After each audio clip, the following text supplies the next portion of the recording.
पैसा पैसा पैसा। हाँ जी, आईपीएल का ऑक्शन होता है तब खाली सुनाई पड़ता है पैसा पैसा, क्योंकि कोई माला माल हो जाता है, किसी के हिस्से ठन ठन गोपाल हो जाता है। आईपीएल का ऑक्शन किस्मत चमकाने या किस्मत के डूबे रहने का दिन होता है, और आज कईयों किस्मत चमकी, कईयों की डूबी है। अगले 10 मिनट में फटाफट हम आपको बताने वाले हैं आईपीएल 2026 के पहले मिनी ऑक्शन में क्या क्या बड़ी बातें हुई। तो सबसे बड़ी कहानी ये रही कि धोनी साहब और सीएसके ने उत्तराधिकारियों को चुनना शुरू कर दिया है। प्रशांत वीर को चुना गया 14.20 सीआर में जडेजा के रिप्लेसमेंट के तौर पर। बाएं हाथ के गेंदबाज और परफेक्ट जडेजा के रिप्लेसमेंट माने जा रहे हैं। लेकिन हैरानी ये कि नए लड़कों पर 14 करोड़ रुपए खर्च कर देना, मतलब सीएसके चाहती तो कैमरन ग्रीन खरीद सकती थी, 25 करोड़ बिके थे, लेकिन उनकी जगह सीएसके ने 2 खिलाड़ियों पे दांव लगाया। 4:56 पे खरीदा प्रशांत वीर को और फिर 5:08 पे खरीदा कार्तिक शर्मा को। अब सीएसके ने इन 2 खिलाड़ियों पे दांव लगाया है, इनमें मेरी जिज्ञासा बहुत ज्यादा बढ़ रही है।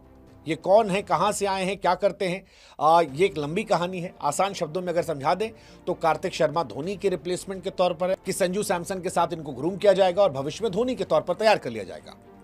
और आपके प्रशांत वीर जो है वो जडेजा के रिप्लेसमेंट के तौर पर है। ये भविष्य के रिप्लेसमेंट है।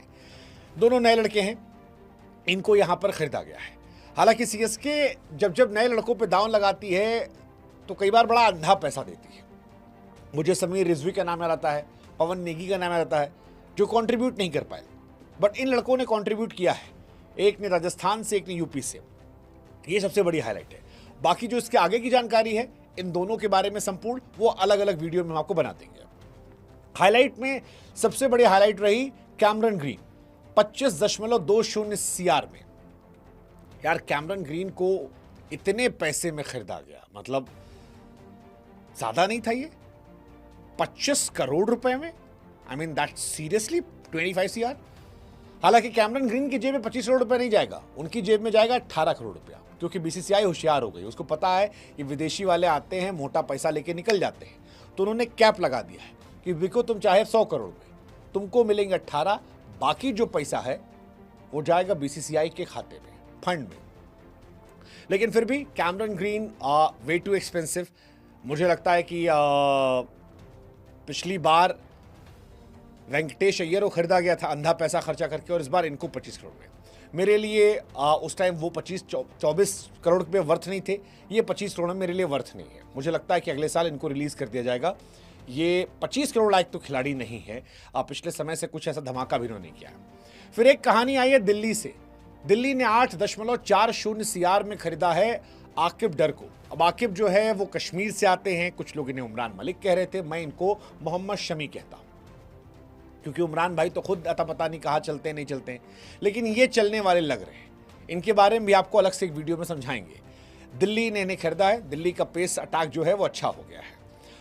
जैक डफी जो है आरसीबी ने उनको खरीदा है। वेंकटेश अय्यर को आरसीबी ने खरीद लिया है, वो भी एक कमाल का फैसला रहा है। बहुत सस्ते मिल गए वेंकटेश अय्यर, और मुझे लगता है कि वो एक फायदेमंद सौदा है जो किया गया है आरसीबी की तरफ से। एक और आखिरी में जो खिलाड़ी बिके हैं, जॉश इंग्लिश 8.60 सीआर में इंग्लिश बिके हैं। बहुत ज़बरदस्त फैसला इनको लेकर भी गया है। हालांकि ये पूरा सीजन खेलेंगे नहीं, लेकिन भविष्य के लिहाज से इंग्लिश जो है जीटी के लिए एक बड़े एसेट हो सकते हैं, मुझे पर्सनली पसंद है। सीएसके ने राहुल चेहर को खरीदा है 5.20 सीआर में। अब जडेजा नहीं है, अश्विन नहीं है, तो भविष्य की जानकारी जो है वो राहुल के पास है। सीएसके कितना फायदा होगा पता नहीं, लेकिन राहुल को फायदा हो सकता है धोनी के एक्सपीरियंस से, और राहुल चमक सकते हैं यहां से। एसआरएच ने लियाम लिविंगस्टन को खरीदा 13 करोड़ में। लियाम लिविंगस्टन, यार अगर कई खिलाड़ी रिटायर ना होते तो इनकी किस्मत नहीं चमकती। मतलब मैक्सवेल और लिविंगस्टन ये इतने महंगे क्यों बिके हैं मुझे नहीं पता, लेकिन बिक गए हैं। इतना महंगा पता नहीं। मथीशा पथिराना 18 करोड़ बिके। धोनी के लल्ला जो थे 18 करोड़ में केकेआर ने खरीद लिया है। इंडियन पॉइंट ऑफ व्यू सोचेंगे तो हमारे तेंदुलकर साहब जो थे, पृथ्वी शॉ, नेक्स्ट तेंदुलकर, वो भाई साहब नहीं बिके। मुंबई के 2 लड़के थे जिन पर मेरी विशेष निगाहें थी, एक सरफराज खान, दूसरे सचिन तेंदुलकर।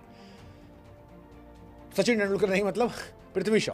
पृथ्वी शॉ साहब जो है वो नहीं बिके हैं, और थोड़ा डिसअपॉइंटिंग है। इस बीच में रन बनाए थे उन्होंने, लेकिन ऐसा लगता है कि